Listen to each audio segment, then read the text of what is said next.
fuck, look at this shit. Oh. It's not even that big, Corey. I've been working out a lot lately. 2 days in a row I managed to do. Like, shit, well, pecs are sore as fuck, man. Bis and tries were killing me. They're okay now, so that's tomorrow. Did legs and back today. I did shoulders. And holy fuck, it's snowing.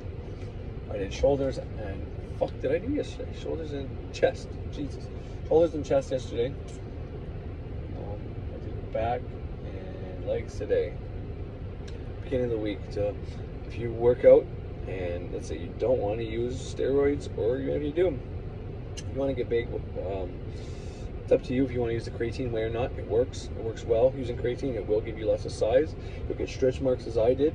Whenever you get too much size, we start using it twice a day, before and after you work out. An intra workout also works really well. So you can't eat while you work out because it fucks up your pump. But ultimately, if you could eat while you work out, it's why like the half an hour after you're doing your workout is very important. But protein in your body, as you're ripping your muscles. Like, this is lifting weights, right? So I'm not talking about working out in general. I'm talking about lifting weights. Because that's what I do. I don't ever, whatever. And I do more. I don't power lift, although I put it in my routine. I'll take one of the exercises. Let's say I do 8 different chest exercises. Well, one of those, and it's always in the middle. Sometimes at the end, but generally in the middle. So I have half my strength and half of it's gone already, kind of thing. So, because if I do, anyways, and I'll pick one. So for chest, most of the time, it's gonna be straight benching. I'm gonna fucking power lift. I'm gonna put as much as I can on there, and I put on 220 pounds, and I did one, and then I got stuck, and then I had to click the thing on. But when I did 2, and I put it down to 200. What I'm trying to say is by power lift is, I don't know what the official term is or what the real definition of power lift is. What I'm saying is I generally do a circuit kind of training. So I work out and I'll do like 2 exercises at once. So if I'm doing less triceps and biceps, maybe I can, I generally isolate the muscle. I'll do one and then the other one, but it depends on my mood. Let's just leave it at that. But I'll do kickbacks, tricep kickbacks, like on the bench there where you're leaning over with your left chain over your head and kick back. And then I'll sit down on the bench and I'll have like, an 80 or a 90 pound going like that. That's what I mean. And then I'll do them like within 30 seconds of each other. I go very fast. But when I do the powerlifting right in the middle, it's kind of like a break. And I just go as much as I can and then fucking, So I don't do that the whole time I work out, but I'll add 1 or 2 of those there. Because I'm looking 30 years old. I'm not a big guy. I'm like 5'10", but I've got a nice muscle tone, and so I want to maintain my nice muscle tone. Like I said before, in your 30s, mainly for guys, because I'm not a girl, so I don't know, but I know for guys, whatever size you are, from like, I don't know, 30 to 35, let's just say, it's going to be very broad. That's the size you're going to be for your entire life. Now, you can still change that, but whatever size you are then is going to be easy for you to maintain. So if you maintain a slimmer look, a bulkier look, a cut or a muscular build, or if you're overweight, whatever that is, it's going to be like your default, because your metabolism will slow down. Your stomach potentially can shrink too, depending on your appetite. But if you're just eating regularly, then yeah, your stomach. There's a few good books on this, if I can remember. I will put them on after to learn about your metabolism rates and ages and all that. And the reason why I remember this is just because I remember it was around the time of your Saturn return, or your first Saturn return, like in your 30s or whatever the case is, when this happened. So I thought it was very fascinating that your metabolism slows down when Saturn comes back around. Well, that was really fucking cool to know, and kind of makes sense. So. If you're like 20 or 29 and you don't like the way you look, or you're a little overweight or whatever the case is, well, now in the next 2 years you're going to start to slow down your metabolism, and whatever size you are now is going to be the size you can stay forever. Meaning, if you get to a size that you like and you're happy with, which by the way should be the point, your best bet is to change your mindset and be happy with the way you look regardless. Be grateful for what you got, and then you'll get better things that'll come. Even when it comes to how you look and all that, you'll get better results and better things come. But anyways, so this was told to me by my father-in-law, and that's why I looked up to see if he was right, because he spent a lot of time in jail, and he told me that your 40s, he's like, you're going to realize how strong you get in your 40s. He's like, for some reason, he's like, I don't know. I don't get it. I forget what he said. He's like, in your 40s, you're going to realize how strong you are. And people in the 40s, like, complain a lot and all that. But he's like, but there's a lot of guys in their 40s that have more energy than they ever have. And they have more focus and be able to focus on projects and all that. And I figured that one out. He said, but in your 30s, he's like, that's whenever you're going to, your metabolism is going to slow down and stop. And so you can maintain whatever size you got. Much far off the concept. Off the topic, I'll close a couple of little thoughts here. So, if you don't want to do steroids, like I was saying, start your workout week with your legs. It pushes the testosterone up from your nuts, from your legs, whatever. I don't know all the science behind it. Look it up, but I know it's true. I've heard this from guys at the gym, heard this from the trainers at the gym. I've read about it. When you do your legs, it pushes up the testosterone. So, ideally, if there's a part of your body that, for me, my chest, I need to get my chest bigger. But let's say you want big buys, tries. First day, do legs. Next day, since you pushed up your testosterone, maybe it's gonna be, this is how I think. This could be inaccurate, this is not something I read, but the next day is always the workout I want, the part of the body I want biggest, because I just figure I pushed up my testosterone, so I have more testosterone there, whatever. I was talking about intra-workout as well. This is good because it shoots protein in the muscles as you're working out. That's what intra-workout does. You drink it before you work out, and as you're working out, it feeds the muscles protein while you're working out, and that's why it's very good. It really helps, and it also helps you be able to stabilize and last longer while you work out, and that's why I said that one as well. So, I used creatine when I was younger, and I got really big really fast. A lot of water in your muscles though when you first start, but then that stables out, and then you maintain what you have if you keep working out. But like steroids, you lose a percentage of the muscle mass. So the cheaper the steroid, the more muscle mass you lose. Meaning, you know, your body sustanon or just D-balls. Well, you're gonna get big fast, but then you're gonna lose like 90% of that and only maintain 10% of it. Something to that effect. Maybe it's 80-20, I don't know. But if you do something like growth hormone, like Will Smith, I think, is on record saying he used growth hormones to get taller. Well, that's like $600 for like a small dose. Yet you can actually get taller. Your bones will actually get bigger. You maintain that, is what I'm saying. So, but I'm not saying you should do steroids. I'm simply saying you make sure you know what you want and don't just be impulsive and decide what you want, you know, on a whim, because you can fuck up your whole life if you do that. This is why, you know, we act before we think. Well, part of what I do in my tradition is learning how to think before you act, learning how to reject, banish, deny, being conscious of those thoughts that control you, your negative self-talk or positive self-talk, being aware of those thoughts on a... I don't really know where I left off. My boys started fighting with each other, so I had to edit my last little part there you saw. And I started saying, who the fuck are you swearing at? Fucking kids, man. I'm telling you. Oh. But, can't. Well, anyways, I don't want to talk about that. Last night, my oldest went somewhere, and we had to pick him up by 10. And then he ended up sleeping over there, so we went out for nothing. But my wife wanted to stay up because I was going to have a few drinks. I always have rum in my house for a couple old witchcraft things. Paulo, potentially. I don't know. Maybe even Santeria. No, not Santeria. Anyways, I don't know. But there's something about rum. My grandfather loved rum too. That was his Coke and rum was his thing. But I can drink rum, and I don't get tipsy per se. I mean, I'm sure if I drink like a 40, that'd be a whole different ball game. But I finished a Mickey, and I'm not propagating drinking, and I'm not saying drinking is cool and you should take up drinking rum as spiritual. I'm not saying any of that. Trust me. Don't drink more alcohol than you have to. But if you're of age to drink, I think you should, from time to time, have a drink. A little bit of poison each day is better than, you know, having a drink for some reason. Get kidnapped by some fucking people and they tell you, drink, motherfucker. Well, you're going to wish you had practiced drinking. In the same sense, you don't want to drink every day either.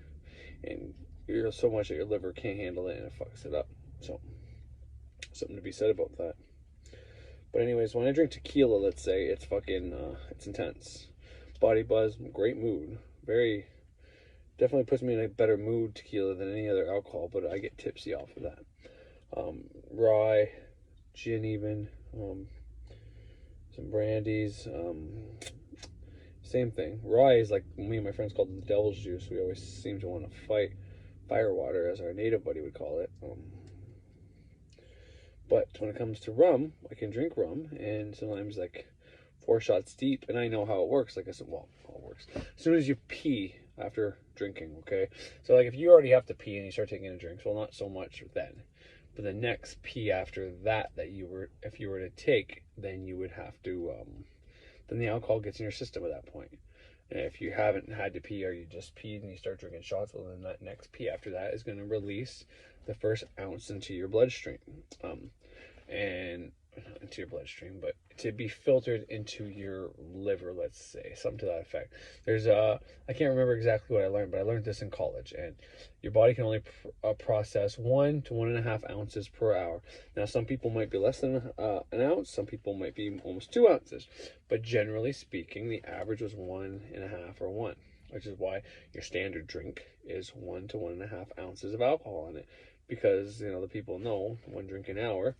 It's when you start serving people. And if you take your smart serve test, you learn a lot of this stuff about how many drinks. If this person's coming to get 5 drinks within 1 hour and they down them all, then you got to start looking at cutting them off and stuff like that. It's part of the course, And this is the reason for it, because your body, what happens is these things, I'm not saying if you drink 5 drinks in an hour that you're wasting alcohol, because you can only process 1. You process 1 at a time.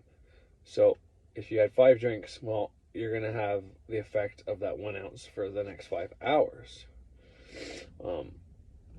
And this is why people will feel fine, be okay, and all of a sudden just kind of just go to the bathroom and that's it. That's why people say wait to break the seal, because when you start drinking alcohol, you pee faster, which means faster you pee, the more it's getting in there, waiting to be processed by your body.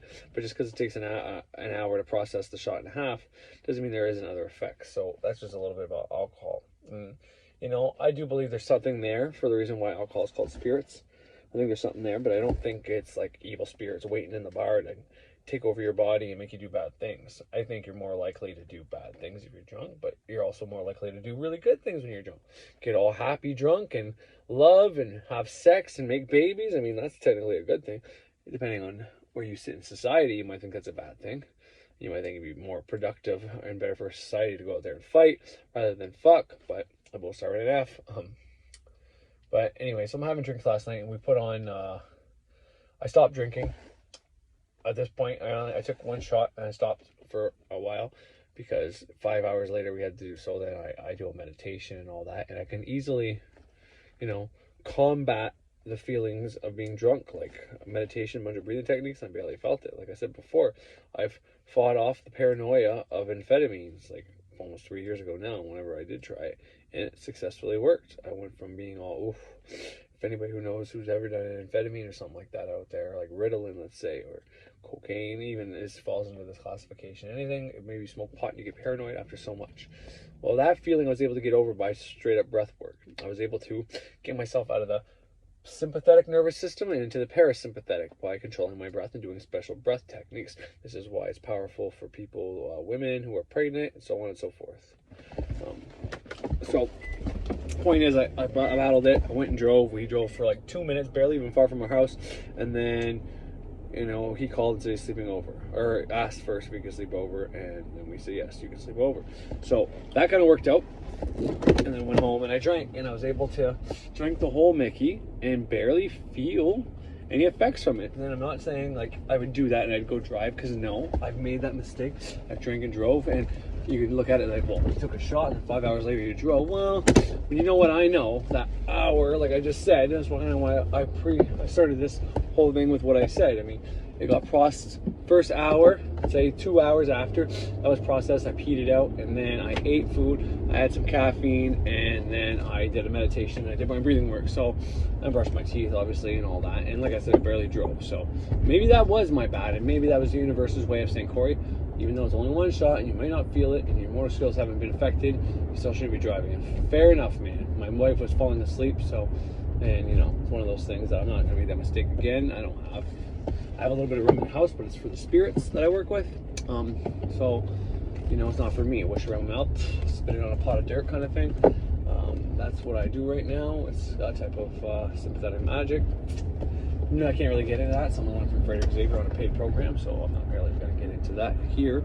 But all that's to say is we're watching Dawson's Creek, and you know, maybe it's because I think I tend to look at correspondences and try to find occult knowledge in everything I watch. Maybe it's because I was drinking, but first to third episodes of Dawson's Creek were amazing. So one of the first things Dawson says, because he's a big movie fan in the show, loves Steven Spielberg, and he tells Joey, his best friend who's badly in love with him, because they're both hitting puberty. He wants another girl and she wants him, but they're too much of friends for him to ever do anything, whatever the case is. He says, you know, all the universe's mysteries are in Spielberg's productions, movies. He's like, if I need a question, I have a question I need to answer in my life, like, I'll put on a Spielberg movie, and it almost always becomes the right movie, or I'll put on Spielberg movies until I get the answer, something to that effect. He's like, and I'll get the answer out of it. And you know, I think that comes with the witch mind, the magical mind, the shaman mind, the ceremonial magician mind, whatever you want to look at it, you know, fucking new age mind. I think it's a certain mindset that you have with that, and you can pull things out of anything, which is my argument with the Bible as well. I think the Bible is grounded and actually predates the stories that are supposed to be the Bible stories. So I think these are stories that were redone from an older tradition. But well, the Old Testament especially, but even the New Testament has stories that are in the Old Testament. It's within the same book. I think there's a couple precursors to Jesus in the Old Testament. The prophet stories, a lot of them seem to be similar. Like Moses, for example, he had the fucking Pharaoh at the time wanted to kill all the babies, so there wasn't a big uprising in the Hebrews. So family sent them away upstream, came and found them, right? That's not necessarily the Jesus story, but the genocide of, there's an actual specific name for male baby genocide, but I can't remember the name for that. But that plays out in the whole Mary and Joseph thing. And, you know, Mary is Jesus' mother, but it's a different father, right? Joseph. So you can see these things kind of echoing in these stories. But all that's to say is that first thing really struck me what he said, and there's so many things I could draw on. And you know, like I told my wife, I'm like, that's why I watched Dawson's Creek when I was a kid, because if you listen and watch the show, how these 15-year-olds speak, and like I have a 15-year-old in my house, and he doesn't speak anywhere around same languages as them. And obviously they weren't 15 when they were doing this; they were, I think, 17 when they were playing the 15-year-olds, and you know, 20 when they're playing the 17, 18-year-olds, something to that effect, depending on the actor or actress. But it was appealing to me because it's like, I don't talk like that, but I would like to talk like that, so I watched that show. And you know, I don't use a ton of big words, but I use more than most. My wife's a few years younger than me, and my sister's a few years older than me, and I talk way different than both of them. I do talk with a certain... When I'm speaking of something, I try to use the most complicated word to describe the thing I'm talking about, always. I don't ever just reach for small words if there's a small word to grab. If there's a word of equivalent that I know, I will use a more bigger word to make me sound smarter, and which is part of hypnotic language patterns as well. And here's a real easy one that I've mentioned before. When it comes to hypnotic language patterns, there's this technique you do, and it's to make people believe what you're saying, and it goes simply as this. So you state something that's factual, then you state something else that's factual, and then the next thing you state after that is your hypothesis, is your speculation, but you say it, but because of these two things, well, this thing is obviously true, and most people won't even look it up, they won't do anything, they will just believe you. That's how most people on YouTube speak. I mean, I do it, but I tell you it's speculation when I do it, because I'm not trying to mind fuck you. But that's a simple language pattern. You can use that to your benefit within your own mind. So something to remember there. Sorry about that. Speaking all Ritalin and shit, I had to go get my son's. Which, for anybody out there who's against giving kids Ritalin, right there with you, bud. Right there fucking with you. I don't think it's a great long-term solution. We had to do some pretty extensive stuff. I've already went over this many times, so I won't go over it again. The doctors we had on the case were very good doctors. Did a hell of a job. My son is very impulsive, and he was hurting people. Couldn't go to school without hurting somebody. Anytime he was challenged, or you know, by the teacher, even, so he would have to. And we were both working at the time, so aside from one of us staying home too.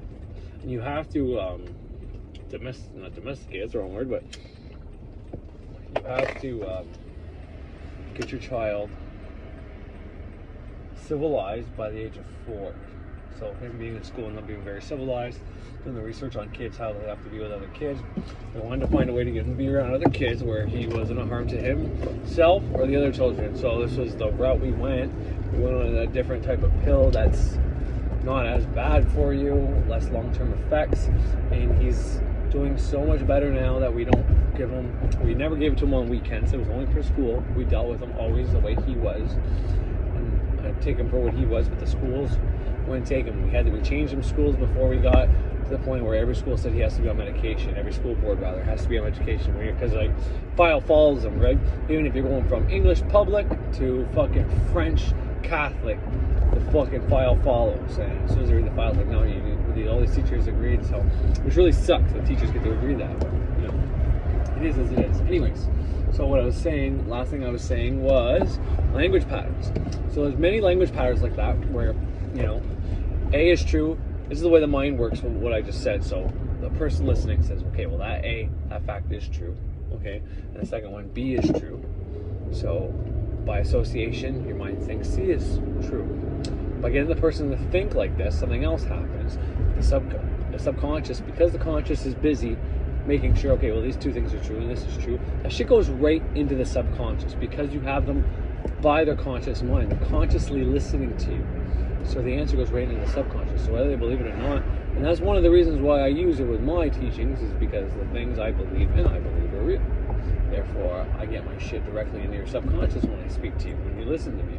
And this is why you want to listen to people you can fucking trust, because whether they know it or not, like I said, I studied language patterns, NLP language patterns, neuro-linguistic programming language patterns. Okay, that's what NLP is. So in case someone says, well, he says language twice, or neurological language patterns, that doesn't make sense. No, neuro-linguistic programming is what NLP stands for, and then language patterns. Or it could be hypnotic language patterns. They both are very similar, but not the same. Point is, many of the ones I studied and used for my own, and that's the thing, the guy taught me, Snyder, I just remembered his name after my last episode, and I said I was gonna fucking correct myself and apologize, and I forget it again. Fucking shit. But David Snyder, there we go, David Snyder. He's on here. Great at, from his karate fucking, or his martial arts fucking shit. I learned a bunch of shit from, like just watching the episodes, because the way he teaches it and the things he says, I mean, everything he knows gets put into what he teaches, like anybody else. So if I was to start teaching you skateboarding, because I like skateboarding, I can ollie, kickflip, heel flip, big spins, 360 flips, pressure flip that looks like a hard flip. I can go over 3 decks, 4 if I really push my limits, going off stairs. I can do a lot, and I'm 4 years old. Point is, if I was to teach you, I would start relating how to move your feet, why to do things, to the mathematics, to the physics, to the brain, to magic. Everything I know would come out when I teach that. So that's why. But if you trust the person you're listening to, well, then you don't have to worry about them trying to mind fuck you. Because all the patterns I studied, some of them are so simple, so basic, that most people are doing them and they don't even know they're doing them. Some of the best teachers is what I talk about when I say about Ralph Smart, the things he does, you know, those little weird fucking catchphrases and different things he says. NLP, baby, and it gets in your head. It's just by saying baby like that. I say it now so much because I used to watch Ralph Smart so fucking much, you know what I mean? We're in nature, baby. Those things stick with you. They stick in your mind. And sometimes it makes you want to watch a person when you just say things like that. Like, I want to go watch a Ralph video, you know what I mean? There's these such simple little techniques you can learn. Most people, and this is the way David teaches it, David Snyder says, most people want to go for the sexy language patterns. They want to learn the sexy ones, the cool ones, the best ones, how to manipulate this, that, and the other thing. But then, he's like, but those are not the easiest ones and not the best ones. The easiest and the best ones are the ones that people most of the time don't know about, and they work the best. It's like a cult. It's like, you know, symbolism. It's like the shit that's easiest to know. It is the shit that's the easiest to get in someone's head. So anyway, sorry about that. There's people in front of my house. I thought maybe there's somebody here or whatever, but no one's here. So anyways, the easiest hypnotic language patterns are the best ones to get in your head. So David Snyder, look him up. He's got everything from how to everything and anything. Is he a fraud? I don't know. Is he fucking... Did I learn from him? Fuck, a lot. I read a lot of hypnosis and NLP books. Like I said, a lot of older ones, like 1800s and some before that. Not much before that, though. Not much. You can find before that. But especially hypnosis, I was really into that for the longest time. And NLP is not necessarily newer, but it's newer in the way that it got classified as new. So, but the point of all that is these things can be useful for yourself. Now, like I said, he was the one that also taught me this thing that if you're talking to somebody, why does the therapist lay you down in a fucking bed and you're not looking at the therapist? Well, they're trying to get into your mind and fix your fucking problems. And sometimes you have to go into your memories where something bad has happened to you. Okay, so why does the therapist not want you to see him when you're doing that? Well, you might not go back to that therapist. Well, why is that? Well, because if you talk to somebody and you bring up happy emotions, good emotions, loving emotions, something they really enjoyed, and they're looking at your face while they're telling you that story that you got them to tell to you, asking a question like what was something that really happened recently that was really good or fun for you? Or as a kid, if you know someone is really close with their father and they say, oh yeah, my dad was so good at this. I'm like, oh yeah? Did your dad ever teach you something? Or is that where you learned a lot of your knowledge because you seem pretty good at this or whatever? Oh yeah, and they get into a story about the first time their dad taught them something, and they get the feeling, father-daughter bonding, father-son bonding feeling, plus the feeling that they learned something, and they got the bad a boy from their dad. They're looking at you, they're going to associate you with good feelings all the time. Likewise, you get someone to talk about something bad, and they look at you, you're looking at them, and something bad comes up. Bam, same fucking thing. This is why I think I like Thunder Wizard and I like watching Thunder Wizard. But when I watched him do the fucking reptilian thing a while back, pretending to be a reptilian, and I watched him and I didn't like that. I didn't like that at all. I thought he was trying to deceive people. I ended up understanding later on what he was doing, and it was a damn good plan. And I wish he wouldn't have stopped, to be honest, because I think he had a point. But I think he also realized the same thing, is people are going to watch his channel, get mad at him for that, and this is one of these little techniques. If you get someone to associate you with something they fucking hate, then every time they see you, they're going to fucking get those feelings coming up. It's like something by association. I can't remember what it is now, but and I made this thing before. There was this old fucking guy at my work that he hated me. He did not like me. I was very fast, very good at my job, but I didn't have much experience yet, and I was climbing up the ladder fast, getting to do all these things, and he would test me every fucking step of the way. Not to mention, I think my first time, this guy was always on afternoons, but they asked him to go on nights 2 weeks in a row, and I had to be on nights with him 2 weeks in a row so he can teach me how to close. Well, I had to call in twice because I was ill, because I wasn't used to the heat yet. My boss understood, but I pissed him off, so he really didn't like me. He associated bad feelings when he saw my face. What did I do? I learned this technique, and then I used it on him. So when we were closing on afternoons, because you close on Fridays on afternoons, like this is way after that night thing, I got him to talk about his earlier life. I got him to talk about all his past jobs and how he climbed up the ladder fast during his past jobs, and how he did such a good job over and over and over again, climbing up the ladder fast, and how good he was at what he does and whatever the case was. And he started getting into all these old stories, all these other good times, all these things, and he was just smiling, his face lit up, and I made sure I was directly in front of him. Every time he turned, I went that way. Or every time I, like, say he was sitting down and I couldn't go in front of him, or else I'd be like right on top of him, I would get him to look my way. I'd be like, oh, what's that? 1 second, Bert, what's that? And then he'd look my way, and then he'd finish the story after we realized it was nothing, whatever the case was. That's what I did, and after that we had no problems. To the point where he was knocking me for asking so many questions, thinking I was making stupid questions. And I told him, well, Bert, I'm like, that's how I learn, man. I'm going to ask you stupid questions, and I'd rather you fucking straight up and yell at me when I fuck up, so I know I'm fucking up, and not beat around the bush and go talk behind my back. And we ended up talking about the story that later on that day, and he was telling me about, I was doing the same thing, right? I tried to do this nightly with this guy because he already associated me with bad negative feelings, right? My face pissed him off when he saw it because of those initial things. Even though he could appreciate maybe my work or whatever else after that, he was associating me with shit. So after that happened, I kept doing this as much as possible, at least once every week on the Fridays when we were closing up together. every time I was on the afternoons anyways. So it might have been more like twice, sometimes once only a month. But I was really trying to get this to change. I figured at the very least I'll get him back to neutral. Got negative emotion towards me, I get positive in there, I at least bring him back to neutral, and I'll have an easier way, because he's the guy that fixes the problems before they call in the maintenance guy. He assesses the problems before they call in the maintenance guy. He's the old guy that knows everything, and he's the kind of guy, like, if you could be the best worker in there, if he don't like you, you're gone. So I'm like, well, to survive, how am I going to do this? So I went back to my hypnosis books, my NLP books, and I figured this out, and then I used it to my benefit. It's mind fucking magic. It's psychology. It's maybe social science. It's simply using language, brain patterns, techniques, therapist techniques that they use with you, and boom. But anyway, so yeah, the one day he was yelling, he was kind of upset because he was getting upset with me, and I make sure when he's getting upset with me, I'm not in his line of sight. And I'll even turn around, give him my back, as much as I don't like doing that 'cause it's disrespectful, but I'd rather him be mad because I turned around on him. But if you're insulting me, I'm not going to stand there and take it. Like, I stood up to him many times, and I think he actually respected that. I think that's why sometimes when you stand up to somebody, they get the feeling like, whoa, this person's got a pair of balls.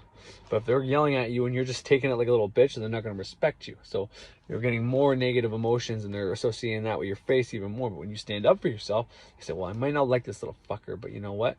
At least he has enough respect for himself to stand up to me. And that's positive emotion once again. So I'd stand up with myself, but if he wouldn't stop, and then that's when I turn around and I'm like, I can't have him. More negative emotions associated with my face. But anyway, so later on that day, we started talking, and I got him back talking about corals and all that. He's like, oh yeah. He's like, he's like, technically today you couldn't do what I did. And I'm like, what do you mean? Well, they gotta go to school for everything. He's like, well, for example, he's like, you took a bartending course. He's like, part of your other course, but still, there was a certificate for becoming a bartender. I'm like, yeah, I know. He's like, that's ridiculous.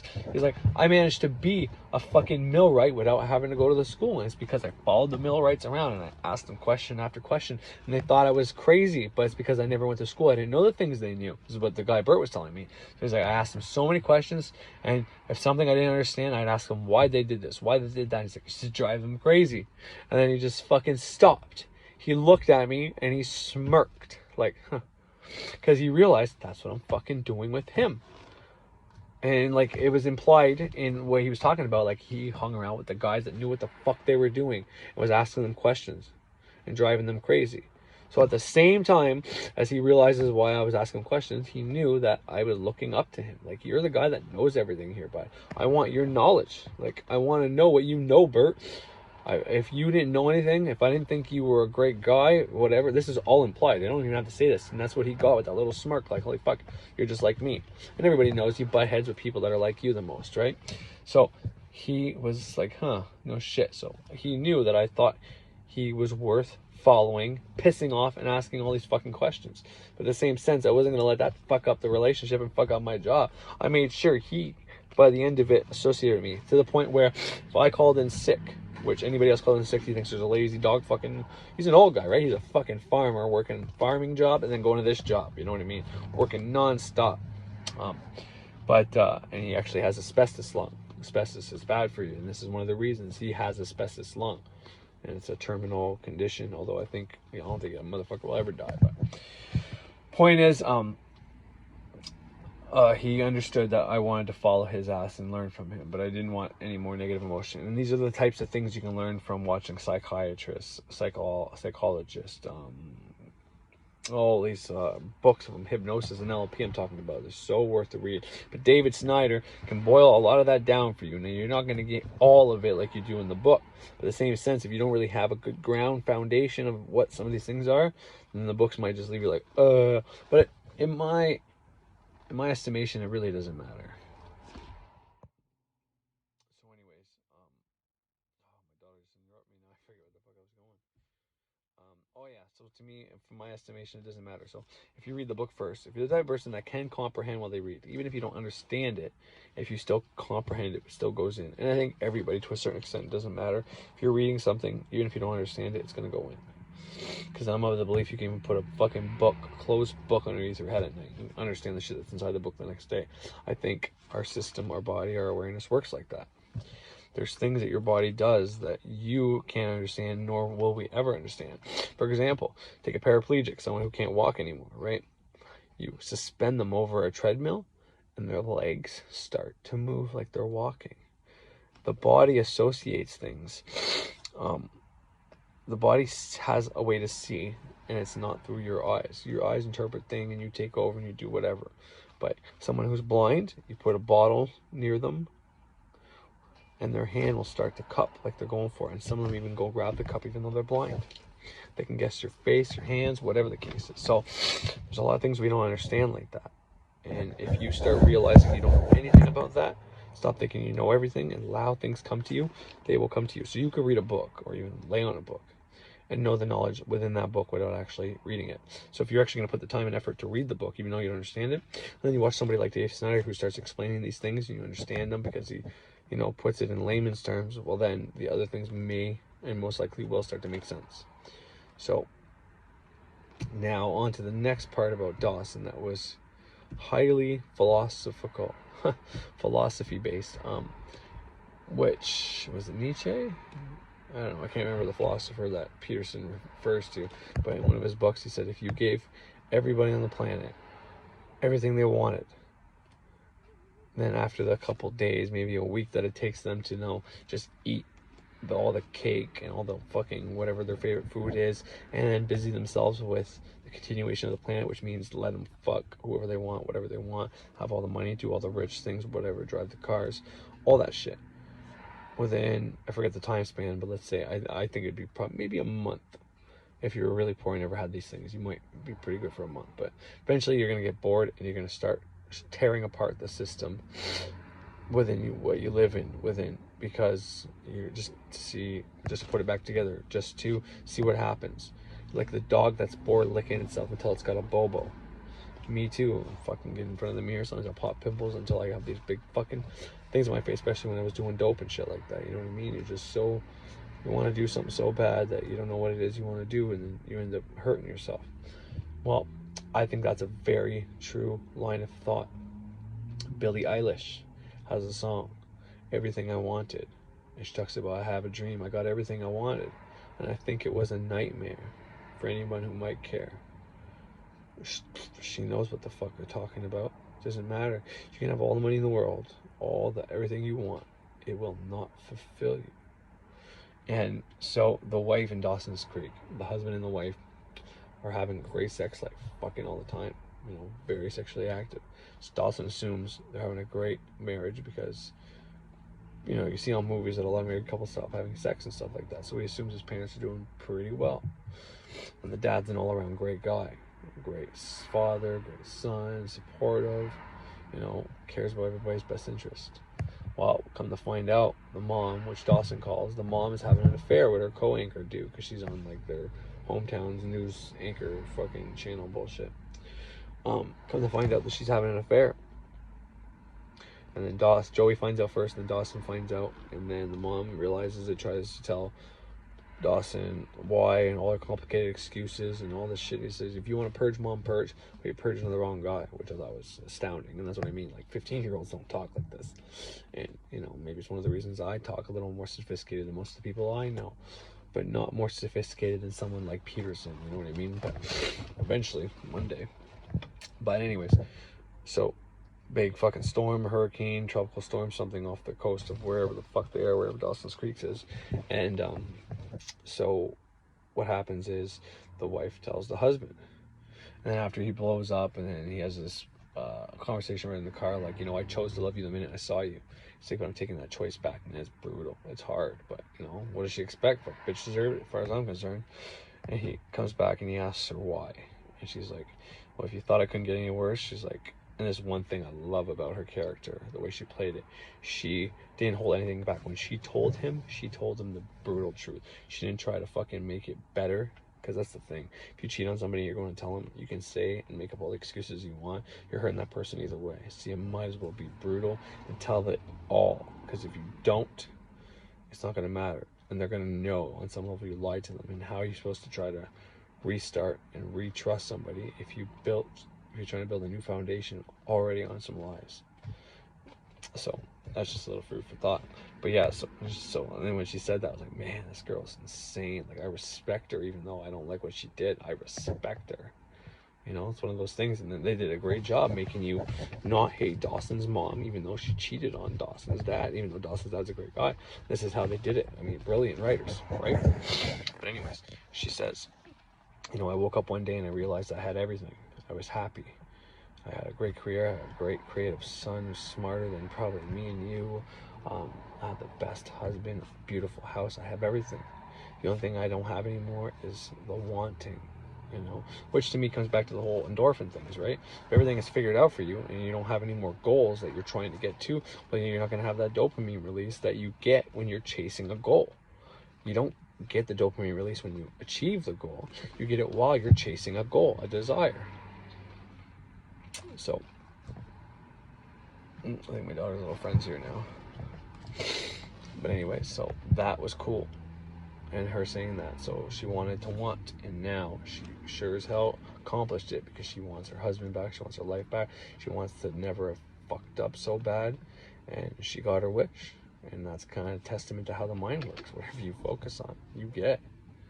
So if you focus on you know, fucking up your life, having an affair, and wanting something, well, that's what you're gonna get. But be careful what you wish for, because that's kind of what happens in this world of ours. And I just thought that was so fucking profound last night when I watched that. It was just so, you know, and it made me think of my own life. Well, my wife, she's got this great job. She's got this husband who is back at work, which is what she wanted at that time. She just got a brand new 2008, well, not brand new, but 2018 leather interior fucking Nissan Pathfinder SL 4-wheel drive. You know, she owns her house. She's got a career. She's got 4 kids. She was losing weight. She was happy, so happy, everything going for her. But she had nothing to chase anymore. So what did she chase? Well, she thought I didn't love her anymore. And I'm not trying to play this off as that, because there's so many more aspects to it. I wasn't there for her. I wasn't talking with her. All these other things. I get that. But I think there's more to it than just my lack there of being a good husband. I think there was a lot more to it than that. And she doesn't want to admit that to herself, because if she realizes that she partly sabotaged our relationship by pursuing another man, because I'm right. I told her, I keep telling her, if you get everything that you want, you're not going to be happy. The only way to be happy is to realize that if you get everything you want, you're not going to be happy. But the happiness isn't defining goals and chasing those goals, and potentially finding, you know, your life passion and purpose, something you want to do for the sake of just doing it. And then once you realize that, the money will come. But anyways, that's just something I wanted to throw out here today, about how if you get everything you want, you're not going to be happy. So use your magic. Get your magic to work. Do tests. First, do magic for accomplishing these little shitty things. I mean, I think it was the other day, I did a spell for something and I got it. And, you know, for like an hour, it was awesome. And then after that, I was like, okay, well, on to the next spell, you know? And that's the kind of attitude you need to have. Because if you dwell on, well, why aren't I happy? You're gonna go some pretty dark places. So, you know, you do your magic, you define what you want, you make fucking orange balls appear, or you make, you know, and then you move up to maybe money magic, and then you try to heal maybe yourself and other people, and you get rid of your addictions and the bad things out of your life, and you always have something to aim at, so you're always moving the ball forward, so it never stays still or starts going backwards. That's the trick to what we're doing here. But anyways, and because don't think magic's the end all be all, because even if you become somebody who performs magic on a regular basis, even within your own mind, using reject, banish, deny, or any other means, it's not going to fulfill you. It's not. It's going to be awesome to know that you can do that, but you're still going to have to find something that you love and enjoy to do just for the sake of doing. And until then, you can find that could be your passion and purpose, is finding your passion and purpose. And that will help you, because every time you get another piece of the puzzle that your subconscious or your unconscious releases to you and gets you closer to finding out what you truly want, you're going to have that endorphin release. But you can even go smaller than that. You can say, well, I want to be a good father, I want to be a good mother, I want to get my house in order, I want to buy and upgrade my house, I want my kids to have a good education. You can have different goals on different levels. You know what I mean? You can have the goal of getting your kids to be smart and realize whatever the fuck they want. You can have the goal of, anyways, you can have multiple goals in different dimensions in this way. As soon as you attain one, well, there's other ones you can keep attaining, and there's new ones you can redefine, so that you always have multiple goals you're going for. And this way you always have that endorphin release, and you're always happy, and everything will come to you. But if you don't have that, then you're going to be in a troubled place. And I think that's kind of what's happening here today. Another quick little story I thought was interesting. My daughter, she's 9 years old. She asked me for a blue candle the other day. This is my Gemini, sun sign and ascendant Gemini. So I gave her the blue candle. She asked for another blue candle. I gave her 2 blue candles, and then I had to give her a green one because I didn't want to use all my blue ones. And then I think it's 3 days ago, today, she decided, her and her little friend, it's not even for school, decided to do a project on a deity, a goddess, and they picked the moon. So after 2 days of having a flame burning in a room on a blue candle, she decides to do a project that she doesn't even have to do about Artemis or Diana, the moon, the mother, Mary, whoever you want to call it. I just thought that was pretty profound, you know, that if you want to be taught, pick a deity. Start with the moon, because all your magic has to go through the moon. Take the moon on as a deity if you want to do more witchcraft than ceremonial magic. Take that moon goddess on, Artemis, Isis, Diana. I don't think Iana, I think that's Venus, but you'll learn some shit. She burned 3 candles, and then now she learned everything about the goddess Artemis, which is the moon, and it was amazing. She's asking me questions like, Dad, why does Artemis only hunt at night? I'm like, well, think about it. Why would that be? I'm like, when do you see the moon? At night? She's like, oh, I get it. And so does she sleep? Wait, no, she won't sleep, because whenever we go to sleep, the moon's here, but then we wake up, the sun's here. I'm like, yeah, that's your brother Apollo. She's like, yeah, no, I read about that. So I'm like, when Apollo is not here anymore, he's at another place of the earth where the sun's up. So and this is where she then found me. She's like, oh, so no matter what, Artemis is always out. She's just rules the night, and Apollo rules the day, so they're both always out, just in different places all the time. Like, that's right, baby. And she's like, is that why they're gods and goddesses? Because they don't have to sleep and they live forever? I'm like, fuck, baby, I mean, you just taught me something. And I had a tear in my eye. I was like, oh, my 9-year-old, you know? It's more proof that women are just more intuitive and more into this shit than we are. But anyways, I thought that was so fucking beautiful and profound. She just asked me for another candle, so of course I'm going to give it to her, you know? Fuck. I don't even have to teach her the craft, and she's learning the craft on her own, man. She got all that from doing 3 candles and then 1 YouTube search. Like, fucking floored me, you know? I'm doing this stuff at the age of 30. She's doing it at the age of 9. She's gonna beat me when it comes to powers and witchcraft and magic. But anyways, have yourselves a great fucking day. Thank you for watching.